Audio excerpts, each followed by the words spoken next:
Kinerja para penegak hukum dan HAM juga harus diubah, termasuk kinerja pemberantasan korupsi. Apakah dalam 1 tahun terakhir ini penegakan hukum Indonesia berubah? Halo teman-teman, Assalamualaikum warahmatullahi wabarakatuh. Kali ini kita akan membahas mengenai analisis penegakan hukum di Indonesia. Menurut teman-teman, apakah sudah berkeadilan ya? Sebelum kita membahas, kita kenalan dulu yuk. Perkenalkan, nama saya Aldi Bahtiar Hidayat, NIM 1820 10 10 1134. Perkenalkan, nama saya Dandi Bahtiar Hidayat dengan NIM 1820 10 10 11 31. Perkenalkan, saya Yusi Widya, NIM 18 20 10 10 10 50. Perkenalkan, saya Laidia Fatkuljana, NIM 18 20 10 10 10 10 12. Saya Siti Jamalia, NIM 18 20 10 10 10 42. Hukum negara merupakan aturan suatu negara bagaimana suatu negara tersebut menciptakan suatu kondisi yang relevan, menenteramkan, dan mencegah adanya tindak pidana serta perdata. Menurut data Lembaga Survei Indonesia, masyarakat mengalami ketidakpuasan terhadap penegakan hukum di Indonesia sebesar 56%, dan juga 29,8% menyatakan puas, sedangkan 14,2% lainnya menyatakan tidak menjawab. Hal ini menunjukkan adanya rendahnya wibawa suatu hukum di Indonesia di mata publik. Berdasarkan data yang telah saya sampaikan, penegakan hukum di Indonesia saat ini berarti belum berkeadilan.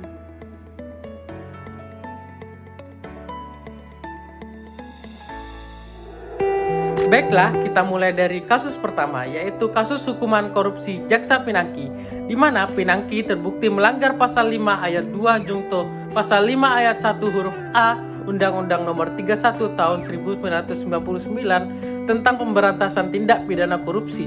Selain itu, Pinangki juga terbukti melanggar pasal 3 Undang-Undang Nomor 8 Tahun 2010 tentang pencegahan dan pemberantasan tindak pidana pencucian uang.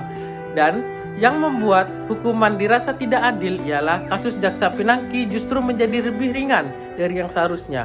Pengadilan Tinggi DKI Jakarta yang memotong masa tahanan Jaksa Pinangki yang semula vonisnya adalah 10 tahun menjadi 4 tahun dan denda sebesar 600 juta rupiah dengan subsidiar 6 bulan kurungan oleh karena terdakwa adalah seorang ibu dari anak yang masih balita atau berusia 4 tahun.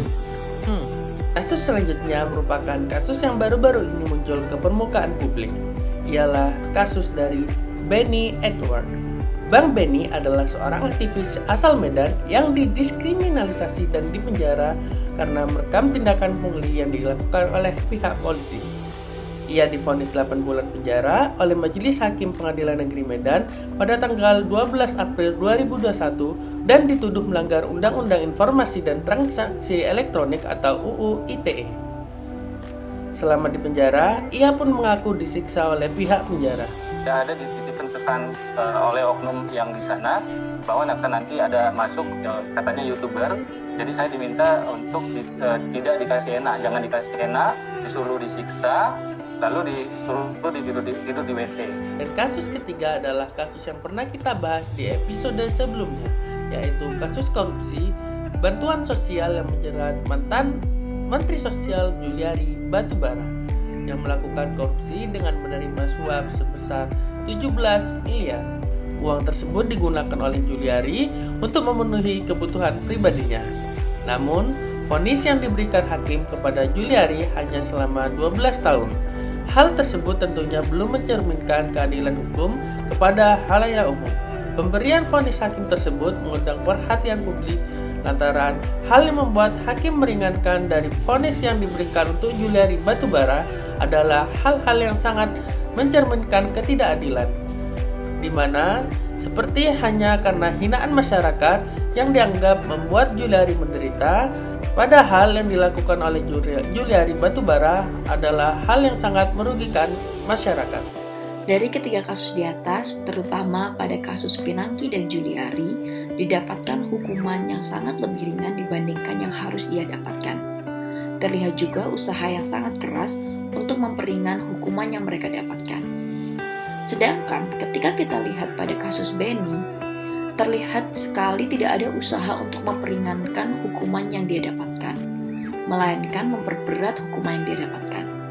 Selain itu, tidak ada hak-hak keamanan yang tetap diterapkan untuk Benny selama dia di penjara. Padahal, hal yang dilakukan Benny dapat membantu pemerintah untuk memberantas kasus pungli di Indonesia. Kejadian seperti ini dikarenakan tidak adanya kesetaraan hukum di negara Indonesia. Selain itu, pertarungan antara dua sisi, dari sisi oposisi maupun sisi pemerintah dan petugas yang menjabat, menyebabkan hukum ini menjadi inkonsisten. Dari hal ini dapat kita simpulkan, permasalahan hukum di Indonesia itu disebabkan oleh beberapa hal.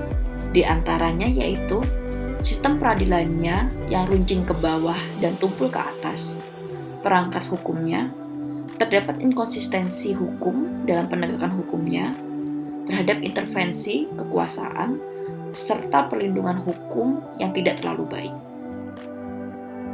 Permasalahan hukum yang ada di Indonesia itu tidak pernah terlepas dari adanya kelemahan akan hukum ini sendiri, kesadaran akan hukum, serta tanggung jawab sebagai warga negara dan penegak hukum. Nah, dengan demikian, maka permasalahan ini itu dapat diatasi dengan yang pertama, yaitu memberikan pemahaman terkait hukum kepada seluruh masyarakat Indonesia dalam segala kalangan, dan yang kedua itu bisa dilakukannya segala tindakan aparat penegak hukum itu harus bersifat transparan dan menjunjung tinggi keadilan. Maksudnya bagaimana? Jadi setiap tindakan yang diambil oleh penegak hukum nih, mulai dari polisi, hakim, jaksa, pengacara, itu harus dilandasi dengan nilai-nilai keadilan, kejujuran, seperti itu, dan harus bersifat transparan sesuai dengan undang-undang yang berlaku. Nah, dan yang terakhir yang paling penting itu adalah dengan dilakukan pengawasan dalam pelaksanaan hukum ini sendiri. Baiklah teman-teman, sekian video mengenai analisis penegakan hukum di Indonesia. Semoga video tadi dapat menambah wawasan teman-teman mengenai realitas penegakan hukum di Indonesia. Terima kasih. Wassalamualaikum warahmatullahi wabarakatuh.